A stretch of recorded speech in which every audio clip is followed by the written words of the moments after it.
Welcome back again to another video. This time I was going to show off my Macedonian Seleucid successor army for the game Age of Hannibal. The camera's at a weird angle here because I have so many Phalangites that it's hard to get them all in frame. Just don't mind the cat. He refuses to be upstairs when I'm down here doing this, so it is what it is.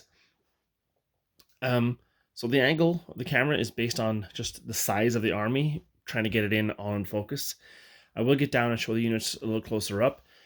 This army is not meant to be played all at once, although it can be. I've never actually played this because I don't have an enemy force the size of this. Maybe the Gauls might come close to this. I might have a game. Never done it, but I might be able to have a game one-on-one with this. But this army, I usually break down in half. And if I want to play a successor ancient battle, I'll have half on one side, half on the other. I have lots of Macedonian units, and then I have several color units, units that you would use to denote that it's a successor. So, for instance, the Scythe Chariot, the armored elephants, some really heavy cavalry in the back, and the infantry in the back there. I can't remember what they're called, Thorophorai, something like that. But anyway, I have the army all laid out. It's about, in the game Age of Hannibal, I think an infantry base is 2,000 men, a cavalry base is 1,000, if I'm not mistaken, or maybe 800, I don't remember. I think it's 1,000. Same with the skirmisher bases. So, So if you're going to go by those measurements, there's about 26,000 Phalangites. There's 1, 2, 3, 4, 5, 6,000 skirmishers. There's 6,000 Macedonian heavy cavalry, along with 2,000 of Alexander's companions. There's 2,000 over here in the far right, the Prodomai.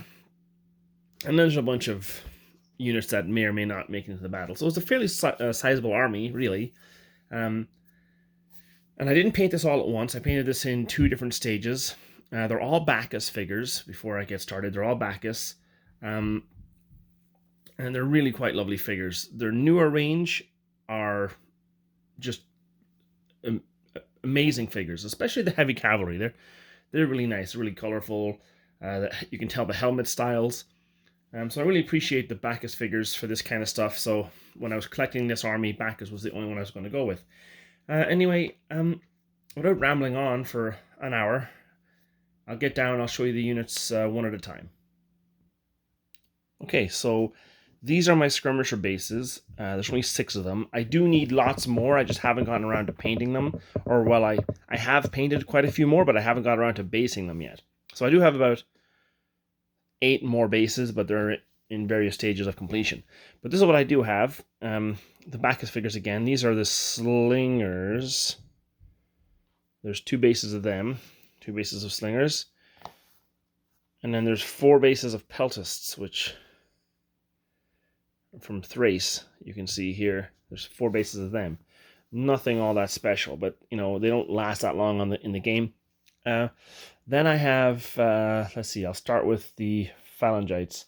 Then I have several bases of these Phalangites. And I'll bring them all out here and I can talk about each one.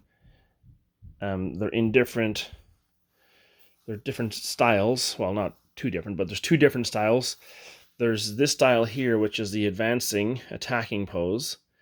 And these are usually my Macedonians. Not very well painted, obviously, but these are staples that I straightened out and stuck on there. And that was about 2 weeks work to do this for all the bases. The figures themselves did not come with the pike attached. I opted to buy the packs without that, and I thought I would do the staple trick, which I'd seen before, and it works well and it looks nice, and they're actually quite sturdy. But the time it took, when I wasn't a father, this was no big deal. But now that I'm becoming a parent, I can't do this anymore. So I did buy several stands of these. I'll just bring them into frame here, and sorry for the kind of hands over the camera work here, but it's worthwhile to see what it looks like up close. So this is them, all that I've done for this group.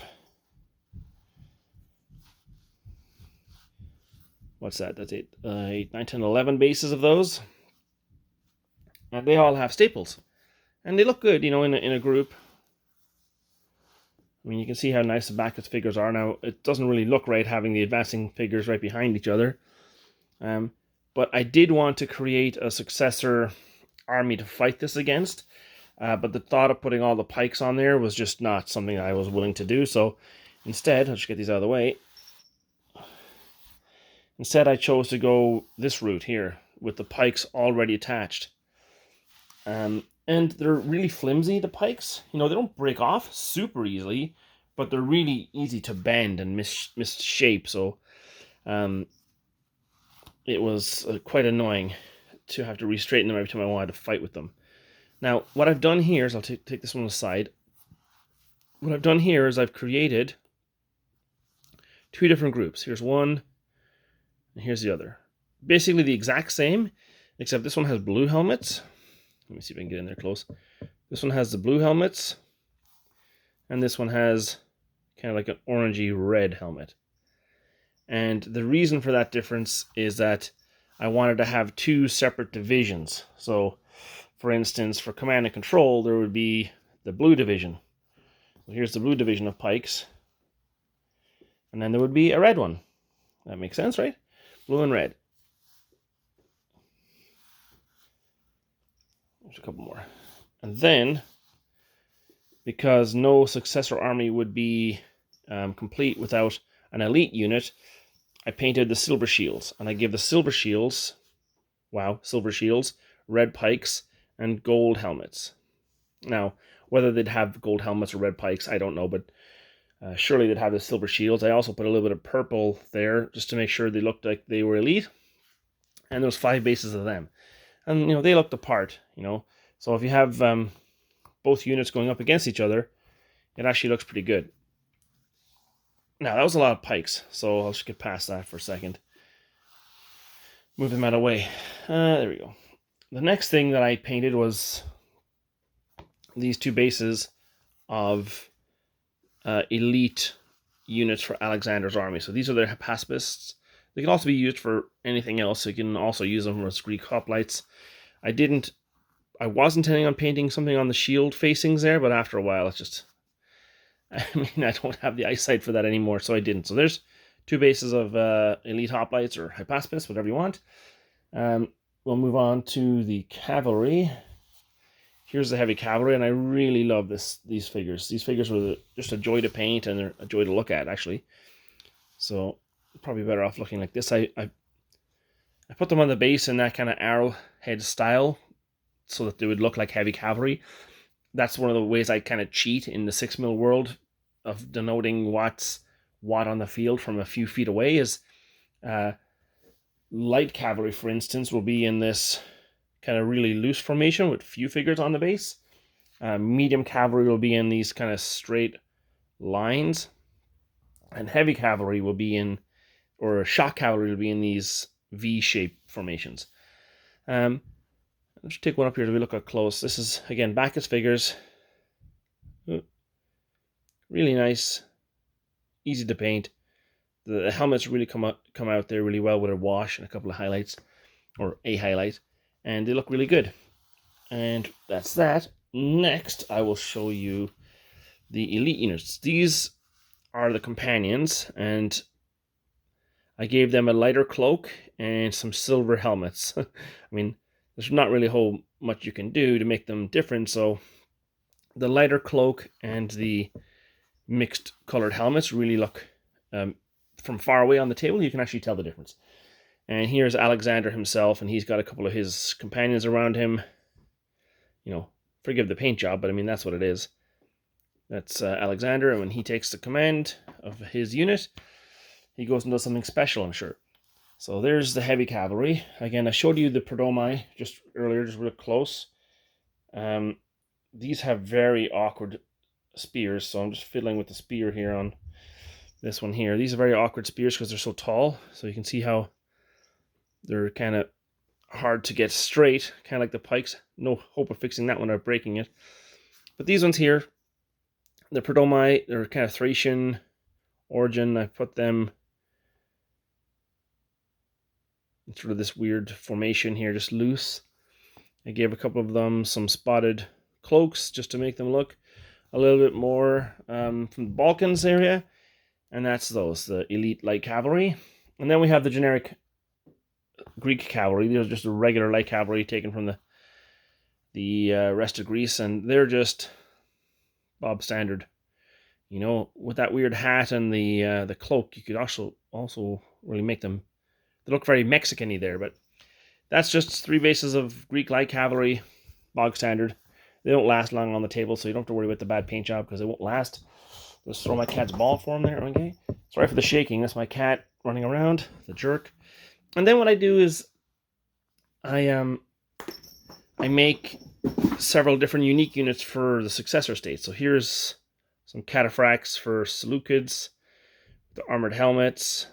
Now, I didn't put them in the V formation simply because I wanted the Macedonians to look unique. So I just put these in the straight formation. So there's a few bases of these heavy cataphracts. This is the Seleucid version of the light cavalry. So if you can see the difference, this is the light cavalry from Alexander's time, and this is light cavalry from the Seleucid time. Another cat here. What would it be? And then I have a few bases of these heavy cavalry as well. And then I have some scythe chariots. Now I have more than this. I'm just going to show you one. But I have a few of these scythe chariots just for the Seleucids. And then some heavy armored elephants for various successor states. And all I do... Oh, I have one more unit to show you. I have these Thorophori, whatever they're called. And they just look like... they can be imitation Romans or whatever I want them to be. Just a small 4,000 man unit of those. Now, and that's really all I do. I just create the Macedonian army times 2 essentially, and then I add a few bases each of unique units just so I can fill it out and make it kind of, Philip's time, Alexander's time, and then the successors' time. So that's all I do. I'm just going to be back in a second once I rearrange all these figures, and we'll just talk for a second. Okay, so there is just a quick shot of what it looks like when they're all lined up. There's just shy of 1,000 figures here in this army, plus a cat. And all Bacchus, all based for the game Age of Hannibal. There's about 650 Phalangites, and then the rest is made up of infantry, the light cavalry, and so on. And yeah, if you're ever interested in getting some 6mm Phalangites, although the staples is a really cool idea and it actually works out really well, it's a real pain in the ass. But you can't really argue with the effect. I mean, there you are. There's my I think one of my last armies for Age of Hannibal. And the next thing for me to do with this rule set will be to play a few games with it on camera so you can see it. And yeah, thanks for watching and thanks for tuning in. All right, bye-bye.